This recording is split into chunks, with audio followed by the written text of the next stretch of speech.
Here we are with a new episode of Pints and Pages. I'm Nick. I'm Brad. I'm Levi. And please like, share, subscribe, get all that stuff out of the way. Make sure you hit notifications, ring that bell. That's what they all say. So you got Conchu's Fist. Sorry. You got Conchu's Fist on Twitch. So get over there and help Levi get those streams going. And don't forget about our TikTok, our Instagram, our Facebook for Savini Comics and all that fun stuff. So we have a new logo that I believe Levi's going to debut on our thumbnail. Might be able to pull it up now. And so that'll be cool and fun. So I think that it's a picture we did, year and a half ago, 2 years ago? Yeah. And I had to drive all the way over to Staples in Kokomo to get it. Nobody in town had anywhere to scan it. So I had to drive all the way over there. They were the only ones that could turn it into a digital thing for me. Right on. So that I could. I imagine you've already looked at it. Yeah, I see. I could do what I needed to do. So. I know we just changed it, but it's already got me like, what's the next one? What's it? Yeah. And I was I have one idea. We could commission Brett to paint us like one in her kind of styling. Oh, that matches like her facade, like her like theme an thing. elf, woodsy elf thing. Like, just draw each of us however you see fit. Yeah, and here you go. Draw us in our own little weird cryptid ways. Yeah. That would be a cool. cryptid themed one. We can make Levi Mothman. I'm fine with this. I like this idea. I'd end up being the troll. They made a whole movie about trolls. I'm like, fuck. It means I'm the little fairy dude. So, okay. So I'll start with this, and if you guys didn't know, and I don't know how many of you guys actually listen to other podcasts. I'm sure you do if you listen to ours too, but. Your Friendly Neighborhood Con is discussed and talked about on Punk Till I Die podcast this week that dropped today. I was wondering when that was dropping. My interview is not on there yet. He said those would come later because the interviews were so lengthy with myself, the Foleys, Felissa and Dave, and Shane Berlin. Oh, yeah. They probably had a lot of good stuff. Yeah. So he did say during the podcast that the interviews would probably come at a later thing, but he discussed coming down to Logansport, watching the Jasons and the Foleys, and going to the Friendly Neighborhood Con and having a good time and enjoying himself. So I am name dropped on the podcast, which was odd for me to hear him say. Nick Savini from Savini Comics, took me over to Felissa Rose and introduced me because I didn't really want to bother her, and Nick was like, I think she'll do it. So Nick got her to do the podcast. So it was kind of weird hearing me talked about on a podcast that I listened to. So shout out to Tom and Neil. It was a nice. They play a Jason song, a Foley song. They talk about different albums and stuff. They talk about Neil's trip to Chicago to see Teenage Bottle Rocket, which is the same show Matt and Wilson went to. A couple of weeks ago. So it's a nice listen, and I'm name dropped. So you can't but help but love something that you're talked about in. So anyway, that's my plug for the Punk Till I Die podcast. They gave major props to the convention, to the event center, to the Swishers. It was funny because Tom had the same idea I did because. He said, when I needed a drink, I waited until Mr. Swisher instead of Mrs. Swisher was at the bar. Because if Mr. Swisher was there, I didn't have to pay for it, but Mrs. Swisher charged me. And I said, holy shit, that was the exact same thing I was doing when I was there. See, it was opposite for me because I went to Mrs. Titus. Him and I both used the same thing on Matt, and that was I get free refills, and then he'd give you another drink, and then but Katia, the astute businesswoman she is, wasn't giving shit away for free. So, I don't blame her. I don't blame her at all. But yeah, it was kind of funny that I wasn't the only one that was doing. Yeah. wasn't the only one that was doing that. So I don't think I wasn't out on the floor too much getting beverages right there. right. Or I would have probably done the same. Yeah, probably.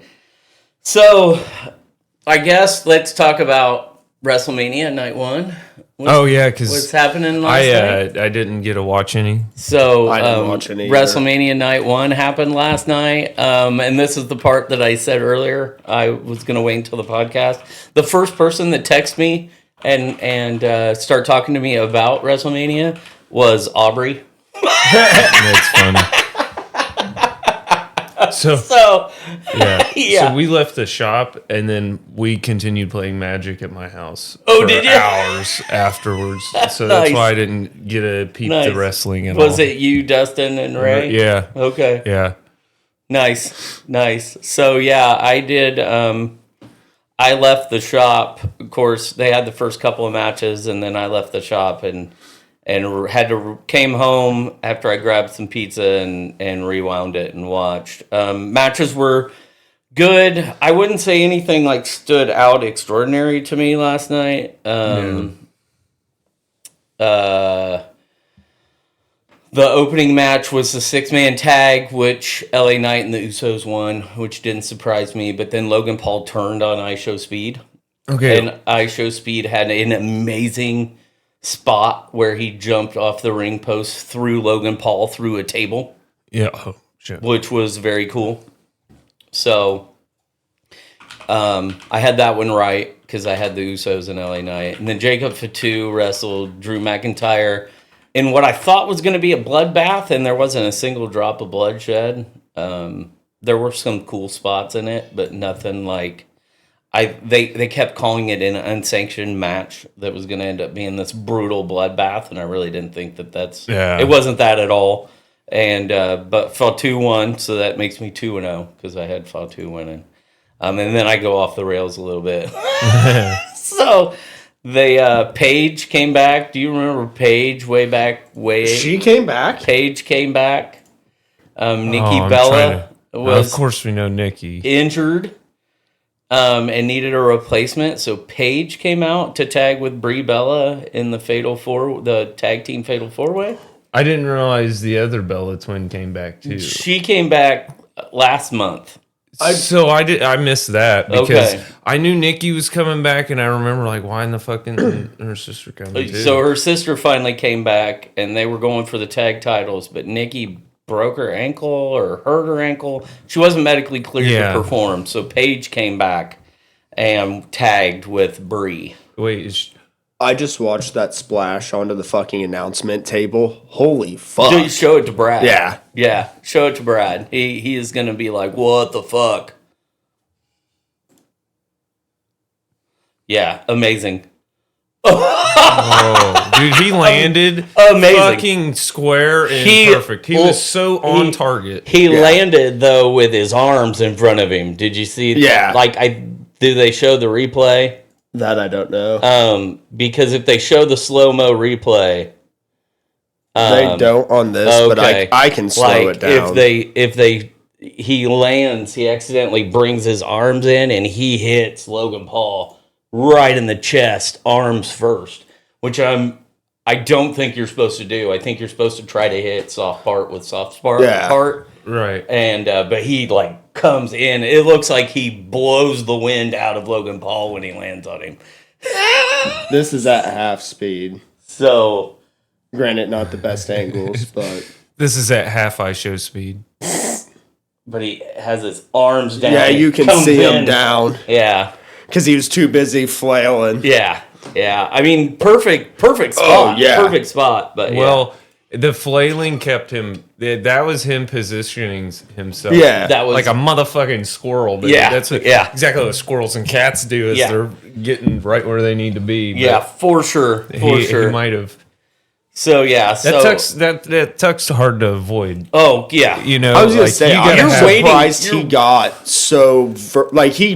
had no hesitation about it for someone who's never done this. Flat, just Yeah. ready to go. Yeah, he you could tell they practiced that spot Oh, like yeah. over Oh, and yeah. over again. But yeah, he definitely God, I need to go to the gym. I want to do that so bad. Yeah, I was even more impressed that he did it from the ring post, because at least if you do it from the ropes, you've got some spring. He didn't Yeah. have any spring, man. Well, that was just athletic ability. Yeah. and that's. I feel like the springiness would have fucked him up because Possibly. he's already too fucking athletic. Yeah, You know. possibly. But yeah, it was a very cool spot for sure. For sure. I definitely All of these didn't guys have got it to in watch him. while you guys were talking. Before I turned the computer around, I was watching it and I was like, what the fuck? Yeah. Yeah. So That's Paige crazy. and Brie Bella won the tag team titles, which I mean, I'm supposing the Bellas were supposed to win. I had Bailey and Lyra winning. But you know, it is what it is. You know, here's a funny stat that I saw today was Paige debuted in the WWE before all of the top women that are currently in the WWE, like Asuka, Bianca, Io, Charlotte Flair, and there was a Becky Lynch. Rhea Ripley's not in that group, but they had those 5 women, and they were like, Paige debuted before all of them, left the ring for 8 years, came back, and she's still younger than all of them. She's only 33. What? And the youngest one, like, she's only so she debuted when she was 19, wrestled for 4 or 5 years, got hurt, left the ring for 8 years, got medically cleared to come back, so now she's back, but she's only 33, where like Charlotte's 35, Io Sky's 36, Bianca Belair's 37, Becky Lynch is 37. See, this is giving me hope that I can definitely still do So it. That's so, like, like- I'm not in the same age range. I would have went to high school with all of those girls. yeah. Damn. Yeah, so it's an amazing stat and great for wrestling because Paige is really good. Like, she was a solid wrestler before she left. She had a bright future. She got hurt. They kind of put her on the back shelf. She left out of she had some legal issues and she had some drug problems, I think. And then she left, went to AEW for a little while. Just like everything AEW does, they pushed her because she was WWE, but then at some point they stopped pushing her. And then what they do with talent when they stop pushing is they just take them off television, like altogether. And she got frustrated, left, let her contract run out, and now she's back in the WWE.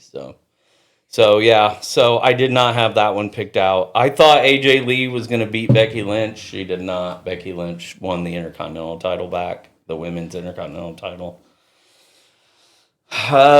Braun Breaker made his return, and the career killer Gunther put Seth Rollins to sleep.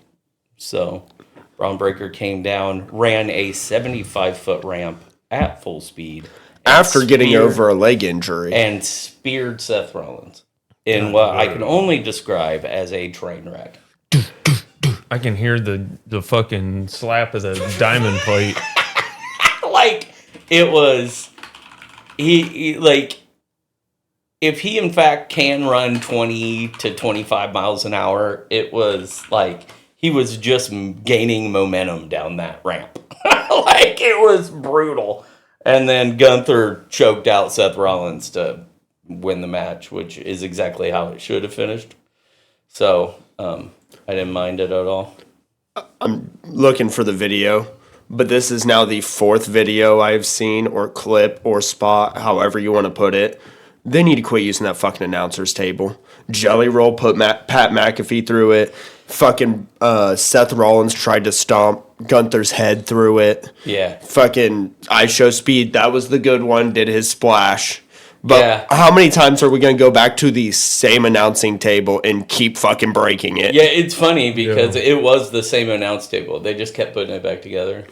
And they specifically, obviously, because it's probably set up this way, but they go to the left one every time. It's always the left. Yeah. You know what I want to see, and I've always thought of this.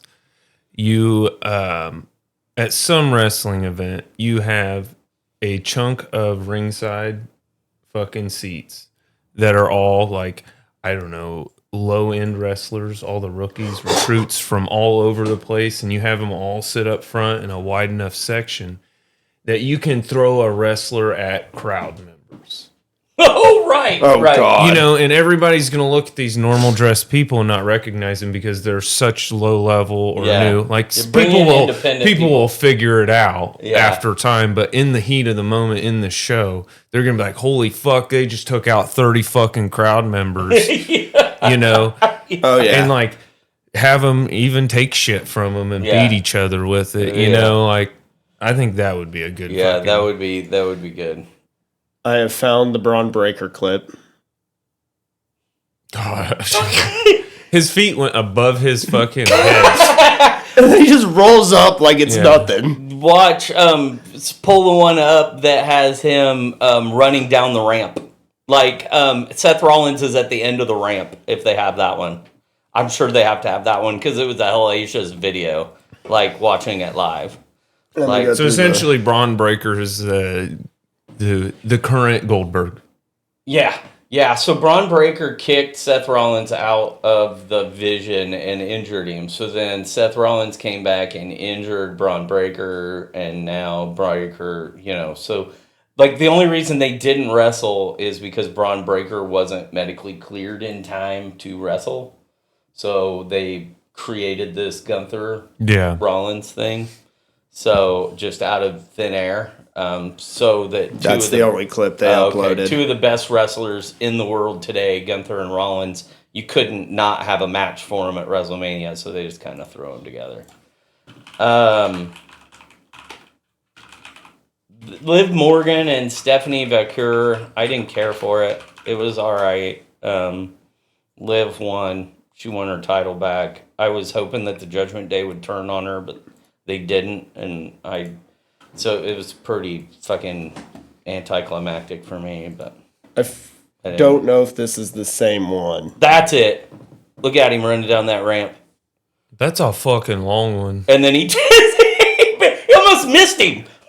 Yeah. That's it. Yeah.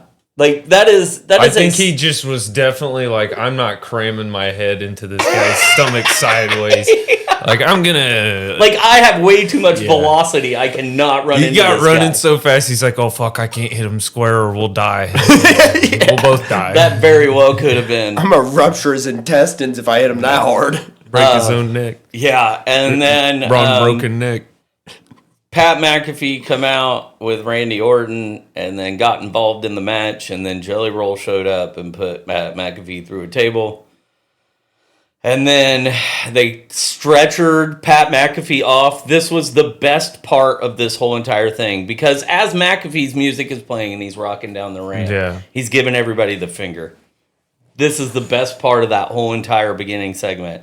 They're pulling him off on a stretcher, and McAfee does one of these, thumbs up, and everybody starts booing, and he just does this. Yeah, yeah. Just and I was like, I lost it. And Misty was like, what are you laughing at? And I was like, that is fucking hysterical. I don't care what you say. That is funny. So, but yeah, that was pretty much, and then it was just a one-on-one storytelling match. It was a nice, solid, like, old school match between Rhodes and Orton, which was nice. Pat McAfee come down at the end again and got fucking interfered, but then he didn't count fast enough for Randy Orton to win the title. So he had a referee shirt on and a neck brace, and he counted the 3 too slow, and Randy got pissed, and when Randy got up, he RKO'd fucking Pat McAfee. And then he came running down that fucking ramp. And then Cody, and then in a fucking referee. But he does this 1, And then Randy's irate at this point, and he is not happy with Pat McAfee at all. So he drops him with the most devastating 3 letters in wrestling history, the RKO. I think at this point, they skipped it. Yeah. That's what he hit to have McAfee come down. From what I read was Triple H, so TKO, who owns the WWE, right? That's the number one comment right now. Who booked this crap. So TKO interjected Pat McAfee into the storyline.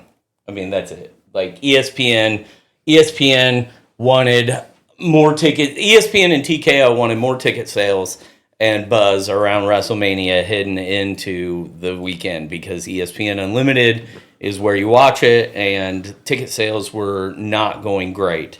So they interjected Pat McAfee to try to get buzz. Yeah. And they lowered ticket prices like fucking nuts. Like I could have bought the same tickets I had for last year for probably $200 cheaper to go this year. You know who they could have had sell tickets?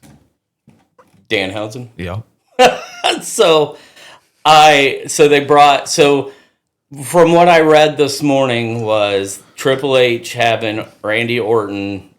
Basically, everybody has hated the Pat McAfee storyline. So Triple H had Randy Orton RKO Pat McAfee to get him out of the storyline because he's basically told TKO and ESPN, like, this is failed. Like, because everybody hates this. They know Pat McAfee's only here because you told him to be here. Like, this is awful. Like, so they did this, and now they're going to tell the story that they wanted to with Pat McAfee or with Randy Orton and Cody Rhodes in the first place. So hopefully him RKOing Pat McAfee means that he's done. I hope so, because I don't want to see Randy and Pat versus Cody and Jelly Roll at the next pay-per-view. I think that's just fucking awful. So hopefully we're done with that and we can move on. Speaking of moving on, that concludes our WrestleMania portion of the podcast. But the next segment is brought to you by Clay Creech, and that is our weekly Danhausen check-in.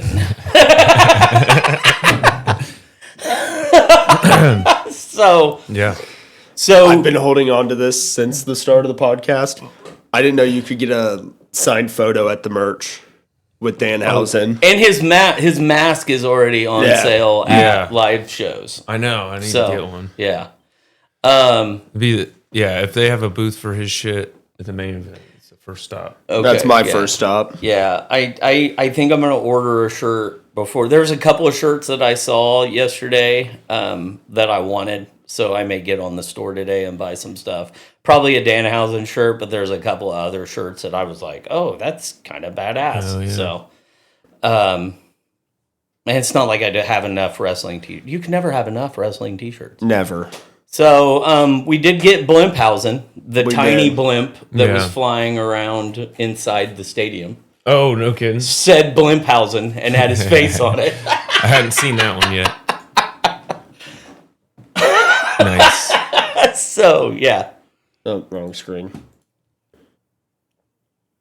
Yep, just a little Blimphausen. Yep, that was flying around the arena. That's great. The dude controlling it, that's awesome. He had several things. He cursed Las Vegas before the event started. Yeah. But no interaction with John Cena. He tweeted. Only a tweet of him standing outside his locker room pointing at the John Cena thing. With the caption, still can't find him.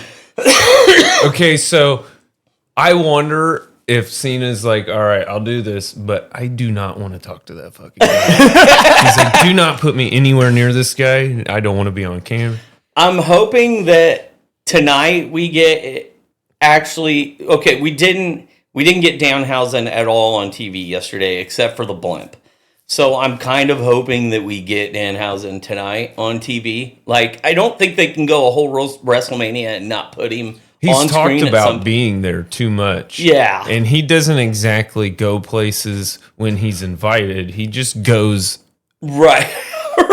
He just goes. So I'm hoping that that's the case. I was just say there are specialized. Yeah, he's on the strip fucking around all day. There are specialized Danhausen. It's got his face on the front, and on the back it says "Vegas, you are cursed." Yeah, that was the picture I showed earlier. Okay, man. So I'm wondering if they'll have those at every city. Yeah. Like, You are cursed, Vegas. okay, I wonder if they'll have "You are cursed, Fort Wayne," or "You are cursed, Saturday night's main event." So That is the only one of his shirts I'm seeing, though. Yeah. Because that's all of these are also the same Okay. Vegas shirt. yeah, so you got those, and then you got his mask and a signed photo. Yeah. Yeah. So, and then you got Pepsi Phil stuff. So Pepsi Phil. Pepsi Phil and Colby Rhodes. Yeah, Colby Rhodes. Colby Rhodes. Or on Twitter, he's just calling him Cola Man. What? Is that what he's calling Pepsi Phil? Yeah. Cola Man? Cola Man. I heard him call him Cola Punk and something. He calls him so many different fucking things. I was showing Dad a video. The audio's too quiet for me to play because I don't have speakers.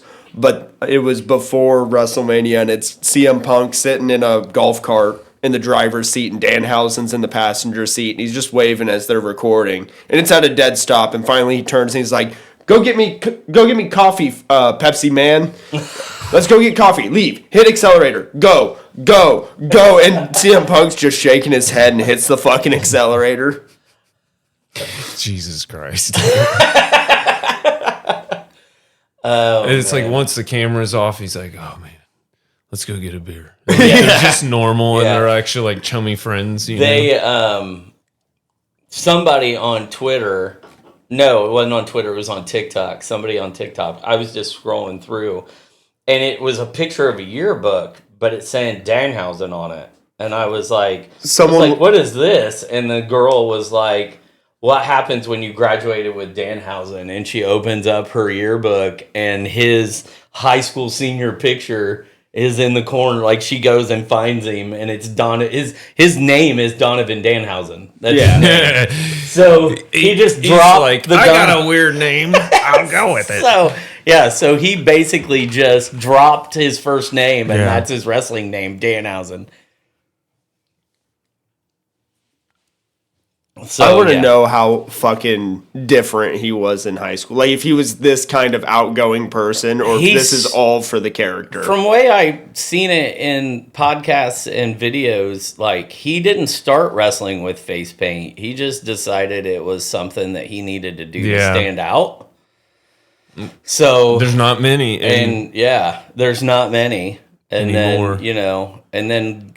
It was very quickly. It doesn't give an exact date or time, but he debuted in October 18th, 2013, and very quickly stuck to the gimmick of using face paint. Oh, okay. Is what the Wikipedia says. Yeah, I think I bet he didn't wrestle long before he was just like, I need a gimmick. I need a shtick. Yeah. Just like I'll bring it full circle back to the beginning, Punk Till I Die. They were talking about the Foleys, and Tom just kept saying, they're entertaining. Like, if you get a chance to see the Foleys, go. They're entertaining. Like, they put on a show. They've got a shtick. They stick to it. It's fun. It's lively. If you're depressed, it's not music you want to see. But if you're tired of seeing fucking guys with acoustic guitars singing about their fucking feelings, go see the Foleys, because they're the complete fucking opposite of that. Yeah. And he's like, that's just what it is. He goes, the only people that don't like them are people that don't like to have fun, because those guys are just out there to have fucking fun. Yeah. So I was singing along to Elbow Drop Clear in the Back, and I was like standing around people who were probably just looking, what the fuck is this guy doing? Yeah. So it was, I mean, it's just one of those things. Danhausen's the same way. It's just like he's having fun with it. It's a gimmick, it's a shtick, and it's worked. It's worked. So Are you related to a Rhett Titus? I don't know. I would have. There's so many. One of the wrestlers that's called out in his early career of people Where's he it? faced. See where he's from. I know Danhausen's from Detroit. Born Maryland. Ocean City, Maryland. And I wouldn't think so. I just happened to look and I was like, Rhett Titus.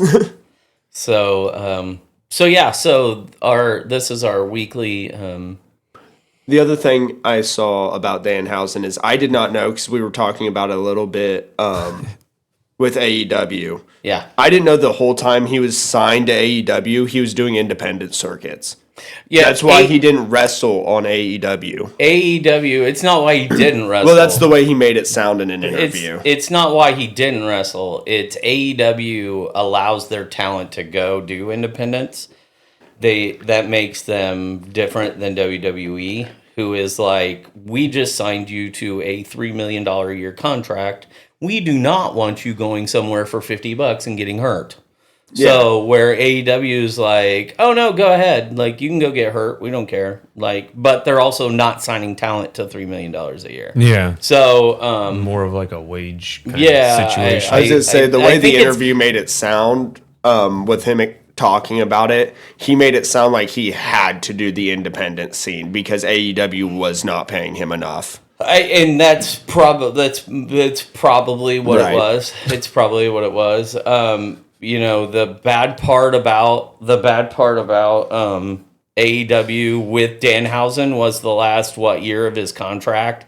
They let him wrestle independent, but they wouldn't put him on TV and they wouldn't release him from his contract so he could go to WWE because they were like, well, we don't want to put you on television, but you can go wrestle independent. And he's like, can you just release me from my contract? I think I can go wrestle at WWE. And they're like, no, we don't want you on WWE TV either. We're not going to put you on TV, but we don't want you on their TV. So we're going to hold you hostage because you're under contract. But you can go do shit for $100 a night. Well, you can go do that. And look how much it fucking backfired on them because all they needed to do was put him on TV and make money. All they had to do was put him And on they TV. just didn't. And like somebody's getting fired. Yeah, all Somebody's they had to getting do. fucking fired. And I think the catalyst for what he is doing right now, and I could be totally wrong, and I think he probably has a lot to do with himself, but I think a huge catalyst of what he is doing now and how he's accomplishing it is CM Punk. I think CM Punk probably sat in on a creative meeting and was like, if you want to utilize this guy, this is how you do it.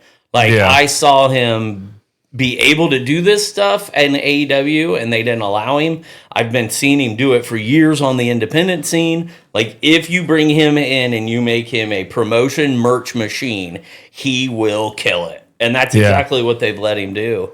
And it's exactly what AEW wouldn't let him do. Yeah. So I also found out he has his own coffee blend. what is cursed coffee? No. Danhausen Coffeehausen.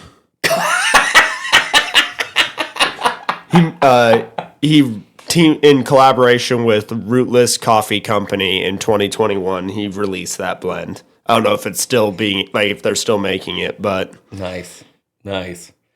Yeah, he's a promotion machine. So anyway, as we get ready to move on, I will tell you once again, this concludes our Danhausen segment brought to you by Clay Creech. So, since we know Danhausen's his favorite. Yeah. So. he was He telling can't us get about it enough. all weekend. Yeah. He loves hearing about Danhausen. He's like, make sure you guys talk about him and let me know what he's up to every week. Every week. And we will. We absolutely will.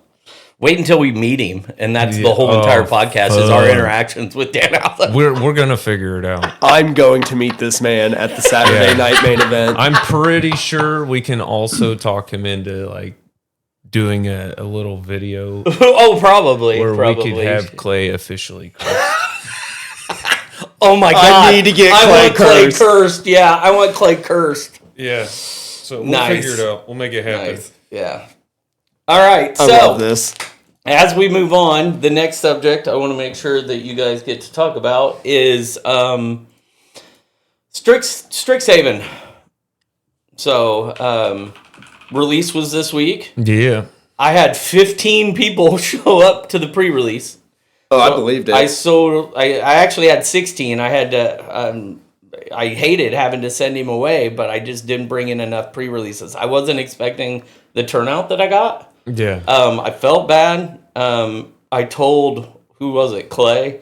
I told Clay, I said, here's the shitty part is I'll bring in 30 next time. If I was to bring in 30 for the next set, I'd only have 10 of you show up.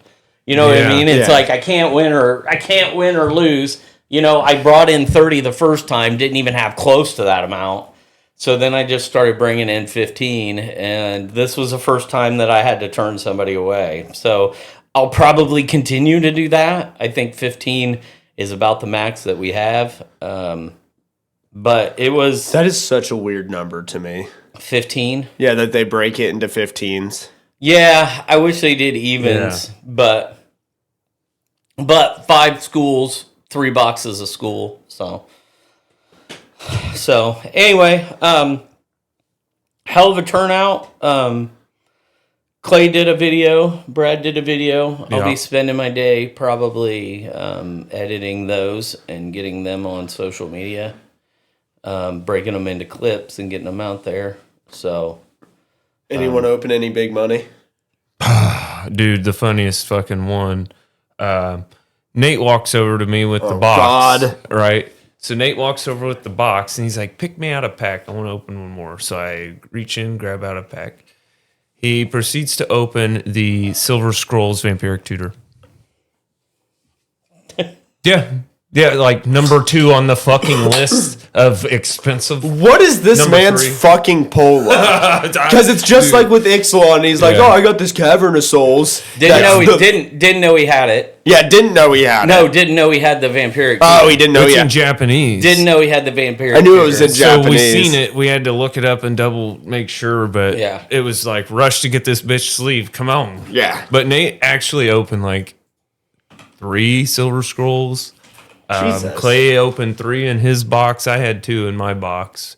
Mine weren't on the high end of the spectrum, but no, I enjoyed what I opened. Clinton opened a box and didn't get a single one. Really? What? Clinton opened a box and didn't get a single Jesus Silver Scroll. Christ. Yeah. A collector booster? Yeah. Holy fuck. I thought I was like all happy because I got 2, and then I'm like watching everybody else get 2 and 3, and I'm like, oh, this must be common. Yeah, no, I don't think Clinton got a single one. Damn it. No, he did. He did. Did he? Yeah, he did because I think he was telling me about it. Now that I'm like, recalling. All right. He just didn't get one of the good ones. He got like all his scrolls were, I thought, on the low end. Yeah, well, because there's so many. I think there's 65 potential that you can get. He got low end ones, I think. I didn't get the ones I wanted, but I'm like I said, I'm not bitching. The one I want's on the low end because it's an uncommon, so I'll probably end up just buying it anyway. But I definitely want to open more of that shit. That was fun, just fun in general, and there's just such good shit in that set. Like, I was kind of shocked. I want to open it for money. Not money, but for the good pulls. Well, and there's a lot of cards in here that's going to replace some of the older, harder to find cards. Like, yeah, it's a good refresh on what you can build with instead of the same old shit everybody always suggests on websites. And when you're in person, it's like, oh, you need to put this fucking stupid ass card that's in everything in here. I'm like, no. Yeah. Give me a new mechanic. Yeah, I like the paradigm mechanic is stupid. There was one I played in my pre-release, and I can't remember the name of it. It's black, but you pay 5, you draw 2 cards, you lose 2 life, and then it has paradigm, which means you exile it, and then at the beginning of each upkeep, or at the beginning of each first main phase, you get a cast a copy for free. Yeah. So I just automatically always get a cast of this free spell. I just got to pay 2 life, and I can draw 2 extra cards at the start of every one of my fucking turns, basically. So I'm drawing 3 cards at the beginning of the turn. And then I was playing a life gain deck. So I would cast that spell. I had a little artifact that you can tap it, and it says gain 2 life if you've cast an instant or sorcery this turn. So I cast that, tap that, and it's free. So I draw 2 cards and don't lose any fucking life. And the whole time, my creatures are getting bigger because I technically gained life. And it was a fun little thing to play. That was for damn sure. The winners yesterday were Seth and Clay. Brad played Seth. Yeah, Seth's deck was cooking, bro. It was like kind of easy going, roll in to start, and then if you didn't fucking do something quick, it was just like, what the fuck? He's got so much mana, he's casting big spells, and like shit's just doing damage to you. And like I said, I was playing a life gain deck. And that's the only reason I held on for any amount of time against him. I think he went... Did he go 2-0 with you? Yeah. I think he went 2-0 with all 3 games. I'm pretty sure he did. With all 3 rounds. Clay, and that's the only reason he beat Clay, because Clay went 2-0, 2-0, 2-1. I gotcha. So I think that was the reason he ended up ahead of Clay. But him and Clay had the same amount of points, and they were the only 2 at the top. It wasn't like it was breaking. So I gave both of them the extra prize for winning. But yeah, it was like I said, it was a great turnout. Everybody seemed like they had a really good time. Yeah. Everybody showed up early, which was nice. Way early. That's for once. Everybody showed up like early. way early. Like there were I think we had everybody but Seth there by 3:15. Of course, Seth was the late one. Well, and he would have been later if Nate didn't call him and be like, "Hey, there's only one kit left." Yeah, and he literally walked in right before Guy 16. He was standing at the counter when Guy 16 walked in. So, if he would have been 5 minutes later, Seth would have been screwed. Seth wouldn't have gotten one. Yeah. And here's the thing, Seth is somebody that wouldn't have cared one way or the other. If he wouldn't have been able to get in, he would have been like, oh, okay, cool. He probably would have just sat there and watched everybody play. Yeah. So, or he would have went to Kokomo. Yeah. But after he bought packs. Yeah, he would have bought packs and stuff. He bought packs, Nate bought packs, Brad bought packs. Did you buy packs yesterday?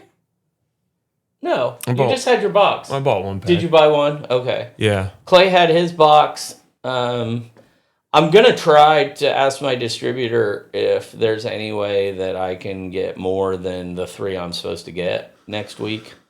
Because I know Sam wants a box, Clay wants another box. I know that you had said that you might want a box. Yeah. I'd just like to open some collector boosters. So, so I'm trying to get... I know you weren't as concerned. Neither was... Sam was like, I don't want to take anything out of anybody's mouth. I won't buy a box if it means you can't have packs. And I was like, okay. So yeah, and that's kind of where I'm at. I got my whole box. I can figure out little bits and shit to open here and there. But if I can get an extra 3 or 4 boxes, then I won't have to worry about it. Yeah. You were also interested in a play booster. I mean, it's got non-foil versions of most of the fucking shit. So, and I ran out of both play boosters yesterday. Oh, I believe it. Yeah. Well, that's normal. That's not a normal thing. That's one. I've got play boosters from the last 3-4 sets that just sit in the store and don't do anything. And I'm hoping, and now granted the extra cards, the archive cards, the mystical archive cards are specific for Strixhaven, but they need to do something like the mystical archive for more sets specifically for the play boosters, because that's the only way they're going to fucking move. Yeah. I won't say no one buys play boosters, but most people are like, if you don't have collectors, I don't really care about the play boosters, because they're all 2-cent cards. People always forget special guests are non-foil and play boosters. Yeah. And those are some of the bigger ones. That's how I got 2 different fetch lands from Tarkir, their special guests. Yeah. And Pathbreaker Ibex, which is a $30 card. Tarkir's loaded with good ones in that. Edge of Eternities was too. But the pull rates on Edge of Eternities was dog shit. Yeah, I don't think I opened any play packs of Edge. I had it pulled up. I wonder if they're still here. Besides pre-releases and stuff. Yeah, the only thing that I can get that I've thought about getting as far as back stuff goes is I can get Beyond boosters for Assassin's Creed. But all the other sets are just shit. I don't need any more fucking Assassin's. Yeah, I I mean, think all the we're other all sets- fucking tapped out on Assassin's Creed. It's at like this I point. can get play boosters for Murders and for Outlaws and for just all the sets that don't sell. Like Right. all the sets that just don't sell. Like, and that's why there's play boosters. They're not even marked down. If they were marked down, I might just buy them just to open them and sell the singles. But they're not even marked down. They're still full price. So it's That's like ridiculous. I'm not spending that money. I'm not spending that money. So speaking of that, and this is off subject, but it has to do with pricing. Topps Chrome football cards fucking dropped this week, and a hobby box. So they released 3 different versions of the Topps Chrome. A hobby box. They called it there was a Delight box and a Jumbo box, I think is what they released. The hobby box retailed at $359. A hobby box, and you get 20 packs, 5 cards a pack. You were telling me about this through the week. Fuck all of that. The secondary market for a hobby box right now, MSRP is $359. Is a little over $1,000. 100 cards, which 75 of the 100 cards are going to be base, is $1,000. That's stupid. Yeah. Holy fuck. Yeah. The jumbo boxes are going for like $2,500 a piece. Like it's insane right now. The secondary market for those Topps cards are insane. I still need me a Lightning McQueen. I got some coming, man. I got mega boxes and hobby boxes. So yeah, I spent your inheritance on them. My inheritance. You can spend. Fucking inheritance? You can. Hey, you're gonna inherit a comic book store. That's fine. I like that inheritance. I like that one. So, I need a couple. I had a couple come in with a couple of their kids Saturday early and go through all my cards and asked me where I got the card catalogs at because they thought those were cool and they might be they might want some because their kids' collection's getting some. I actually probably in the last 3 or 4 days have sold more sports cards than I ever have. So Damn. A lot of people are going through those cards. A lot of kids have been coming in, going through the card catalog and buying WWE and Star Wars and stuff. So That's cool. I've almost got them totally organized, the card catalogs. Then I just got to go through and do the painful thing of logging them all into a collection so that way I can track pricing.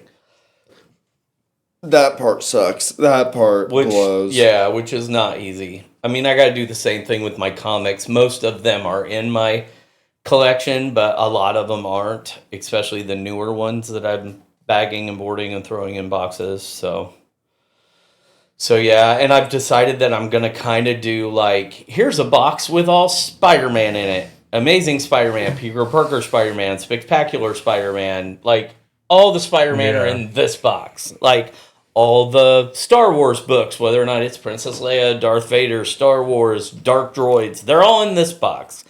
All the Incredible Hulks are in this box. And then, like, the stuff that I don't have a lot of issues of will just be in, like, miscellaneous A and miscellaneous B and miscellaneous C or whatever. Because when somebody comes in and they're like, I'm looking for Spider-Man, I'm like, which Spider-Man? And they're like, there's more than one. And it's just like, yeah, are you looking for Amazing or Spectacular or Peter Parker? And he's like, oh, well, I'm looking for the 90. I just want to be able to go, all my Spider-Man books are in that box. Yeah. If you want to look through them, look through them. Right. Like, I get it. For somebody with like OCD issues, that may be a problem. but like you're not the one organizing the store or dealing with customers. So I don't want to deal with that. Yeah. Like I just Yeah. want to be able to go, if you're looking for Spider-Man, all of them are in that box. So look through that box and find the Spider-Man you're looking for. Yep. Like that, Easy peasy. yeah, yeah. Like I don't care if it's called Incredible Hulk, Hulk, probably She-Hulk. Like if you're looking for a big green shit, they're in that box. Like, Yeah, big green shit. That's Yeah, my favorite kind of shit. if you're looking for big green shit, it's in that box. So I just want to make it easy. To me, I think that makes it easier for the customers. Too. That's what I was gonna say. Now, for Every the guys fucking that- convention I go to, they sort them in all sorts of different fucking ways, and I can never find anything I'm Yeah, looking for. and the thing is like I get it if you're somebody that wants to thumb through them all, like because some people enjoy thumbing through them all, just like the milk lady likes looking through every single thing of milk to try to find that one date that's longer than that doesn't spoil before all the rest of them do. But that was oddly specific. it's a bit from Clerks. If you aren't that person, which 90%, 95% of the people that come into my comic book store aren't that person Yeah. that want to just thumb through and have fun, like there's no need for me to have it like that. Right. There's just no need for me to have it like that. So like there's X-Men, there's Exponential X-Men, there's Ultimate X-Men. Like, dude, all the X-Men are in that box. Like I just have to keep it like that. So anyway, that was my soapbox moment for the day.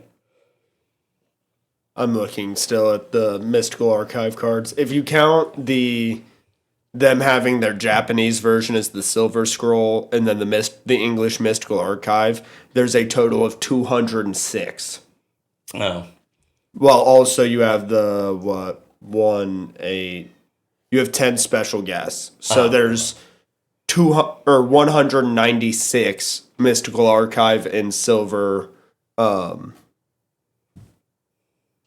What the fuck did we just call it? Whatever. The Mystical Silver Scrolls. Silver Scrolls. Thank you. Oh, okay. Awesome. Which also makes sense why I've been seeing everyone complaining about only getting, like, it seems, I mean, it's like most things. There's the commons and the uncommons that everyone's getting, and it's very hard to find the mythic rares. Oh, right. But the last Mythical Archive set compared to this one, with this Strixhaven set, it is 22% chance to pull, 12.5% chance to pull a mythic. In the first one, it was 33%. So they completely, 1/3?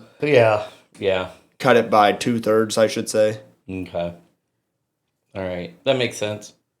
So this set officially comes out next week, but pre-release is out. I don't know that I'll have bundles, but I'll definitely have commander decks next week because those have hit my allocation. I hope the bundles do. And then I got the Codex bundles coming. I was going to say, I want a Codex bundle. So yeah. Yeah. Holy shit, the fucking emblem card for one of the Planeswalkers has hit $8. Really? A token, basically, has hit $8. A token planeswalker? It's not a Planeswalker, it's the emblem that it gives. Oh, okay. I like being referred to as a token planeswalker. It's like the token black guy from all the 90s movies. Jesus Christ. Yeah. I mean, who doesn't want to be the token planeswalker? I mean, come on. I mean, technically, we're all Planeswalkers. Yep, that is very true. That is very true. That is the lore of Magic. You play as a Planeswalker. Oh, yeah. I guess it is, isn't it? I didn't even think about that. God, you're so smart. That's why fucking dumb people in high school used to try to... Because technically in the rule set, they call you a Planeswalker. So there are spells that'll target players, but they won't target actual planeswalker cards. But people will try to use the excuse, well, you're a player, you're a planeswalker, so it should also be able to target the planeswalker. Oh, Jesus Christ. That's a little too much thought. Yeah. Yeah, that's too much thought for me. I don't want to do that. So You don't like thinking in general. I though. don't like thinking in general. It's a lot of work. It can be. It's can a lot be. of work. So upcoming we got Wednesday Magic. Next week is the Brew Junkies. After they're de-trashing the Wabash, and then they're coming to Bonus Pints to do with the over in Bobcats. Peru. Yeah. Detrash the Wabash. Yeah, that's actually a great thing. I've done that before. Yeah. You show up, Peru Utilities. They give out raffle tickets. You basically spend a chunk of the day walking up the Wabash, picking up trash and cleaning it up. It's fun because it's like a game of high score to see how many handheld tossed out meth labs you can find. I got 2 the last time I did. But no, they give away a bunch of shit, and then my work also sponsors that. So, Nice. Okay. We give out some gift cards to give away at the end of that. Nice. So they are doing their the Brew Junkies, the Craft Brew Junkies, the craft beer group on Facebook is sponsoring it also, or inviting their group page over to do the De-Trash the Wabash. Okay. And then doing their after party at Bonus Points with That's the cool. band, the Bombcats. So a bunch of breweries are sending their beer over to Matt to serve at Bonus Pints for the craft beer group, Facebook group, and then the Bombcats are going to play music. Yeah. So should be a good time. So Sounds I have like to a go fun do time. that. I had to go pick up some trash. yeah, Bearded Man Comics, the guy that was at the con a couple of weeks ago, his 2-year anniversary is next Saturday. So if you're in Crawfordsville, hit him up. He's got Stuart Sager and he has got Gavin Smith. I believe that's his name. Signing their books. They're both writers. They're both from Indiana. Stuart's from Indianapolis. Gavin's from Peru. Or Kokomo, one or the other. Anyway, they're going to be signing books and probably taking photos, but they're going to be over at his shop. So that should be a good thing that's happening next Saturday. I thought about trying and going to do that. I but I got the store, so I'll probably just end up at the store all day until the Brew Junkie stuff starts, and then I'll hang out for the night and watch the Bombcats and do all that fun jazz. So that's kind of what my Saturday is going to look like. I would like to head over there and support Bearded Comics, but I just don't know that I'll make it to Crawfordsville to do that. So, but yeah, so there's plenty of. I just shit bought a going on. raised foil, hop to it. It went down to 23, so I was like, buy it. So yeah, what else we got? I have. I don't know if you guys remember the card game you were showing us or telling us about that you could order the new one that looks like Pokemon. Oh yeah, Celestial. Yeah, do you know why it looks like Pokemon? It's Pokemon. It's made by a Pokemon YouTuber. Oh, is that what it is? A Pokemon YouTuber is tired of the Pokemon company and how they've been running things from the card games to the video games and all of it. So he is making his own video game, his own card game, everything. Wow. Okay. All right. Yeah. That's why I'm some of nervous those, for Winds and Waves, so I can see why he would do something like that. But I'm nervous for it, but I'll get it. I plan on getting it. Yeah, at least one of them. I think I'm going for Winds because I don't like water in real life, so I like to fly in the air. That'd be fun. Yeah. Maybe maybe that's what the difference between your legendary Pokemon is one's in the water, one's in the air. Watch, they're gonna hit you with a black and white. in black and white. You Yeah. get the game It's the labeled same black. Pokemon. Yeah. It's the same Pokemon, but also the first one you encountered in each of them was either, if you got the black version, you got the white version of the legendary. It's the same way with silver and gold. Yeah. Because silver, you get fucking Ho-Oh pretty quickly, like compared to trying to track down Lugia all the way on Cinnabar Island, and you got to fucking do this, that, and everything else, and have all the Elite Four beat, all the badges from both sections of the fucking game once you complete the normal starting area and then go to the second one. Yeah. I've never played a single Pepperidge Pokemon Farm game. remembers. Yeah. We know you haven't. Yeah, I haven't. That's probably one game I put some of the most hours of my life into, even though it was like 30 fucking years ago. They had the remakes like 15 years ago, I 10 didn't years play ago. them. You didn't play those ones? I'm going off OG fucking knowledge. I mean, it's still the same game, Yeah. so. I look forward to it, but they do some weird shit with the new games and how open world they are. And Scarlet and Violet was fun, but yeah. It was fun, but the issue is with the I like my Pokemon games force feeding me the story. I don't care about the story, but force feeding me down the route. You have to go down this route, hit this town, defeat this gym leader, defeat this boss, that'll unlock this path. Like, that's the way I like my Pokemon games. You can't read ahead. No. Like, I don't want no reading ahead bullshit where I can't fucking skip around this back wall and now I'm in here and I didn't even do the story. Yeah. I was going to say Scarlet and Violet, that was my issue with the open world, is you could just go at it in any way you wanted. And it's like, yeah, you still get the story. Yeah, the game is still good and fun, but it felt disjointed compared to most Pokemon games. No, because I don't know. I'd be off like supposed to be doing the damn missions and I'm out here making sandwiches and shiny hunting. Yeah. And I'm like, oh, wait. If you wanted to increase the spawn of certain types of Pokemon, you had to make a certain sandwich and have a picnic. Yeah, so I'd make picnics and sit there and shiny hunt, and I have a few of them on Violet because I didn't put much time into Scarlet, but I didn't Violet even get Scarlet. I just had Violet. I bought both because Alex had a Switch. I'm like, here you go. Will you play it or don't? And I'm like, I'll play it once I'm done with this one. Yep. I think Amish had Scarlet, so me and him just traded the exclusives back and forth. Well, and that's like the little kid in me was always like, I wanted both of them when they released, and I'm like, well, now I just do it. Yeah. Even though I don't fucking play them. Now I'll leave it sealed on the shelf till I open it and play it.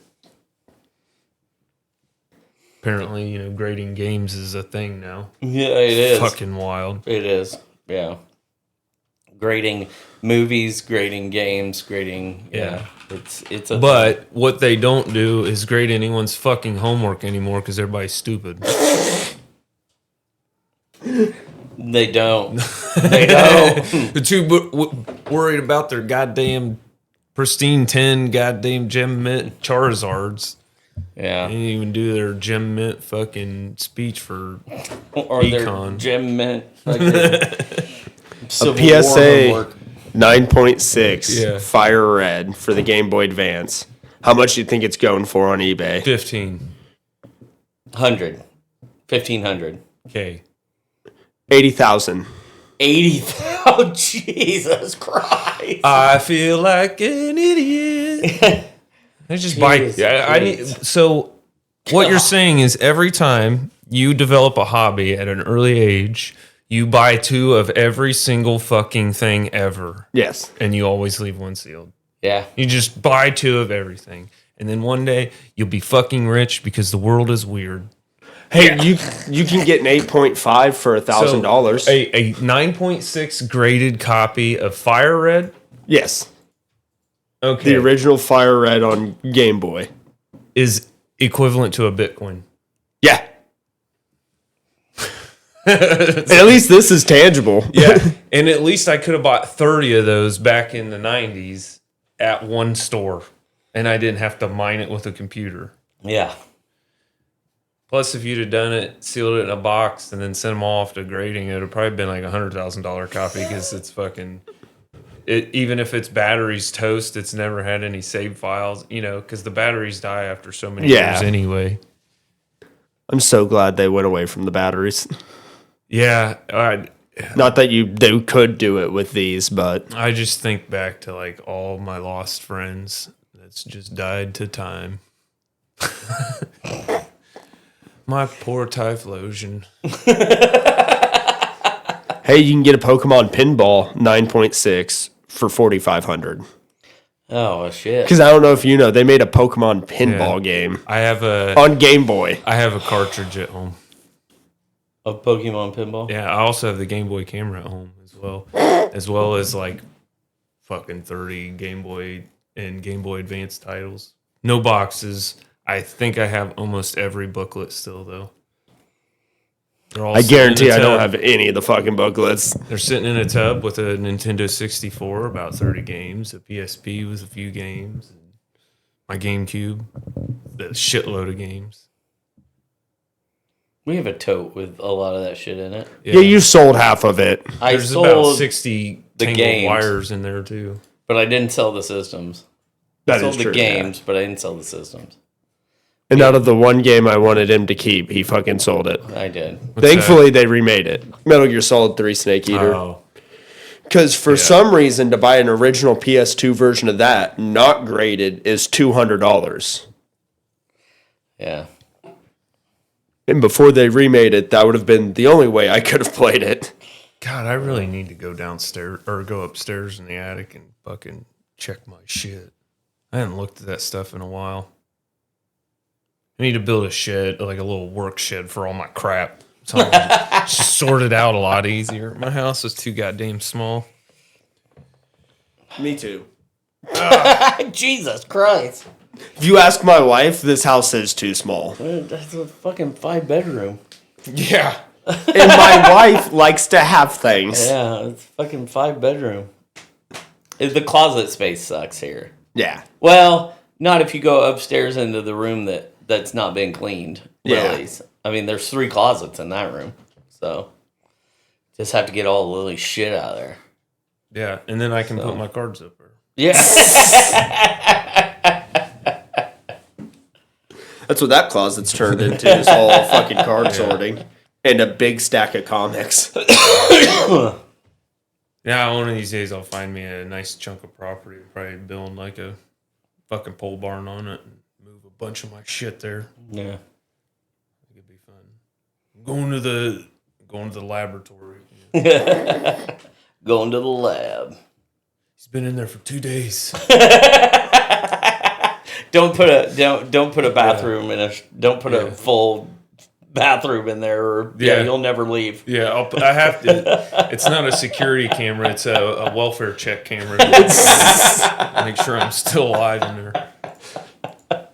Your wife will just have a camera feed on her phone. Brad's okay. He's got food and water. Hey, dumbass, just come hits home. the button. Yeah. Come home. What the fuck are you doing? I don't know. All right, where are we at? Hour and 8. Okay.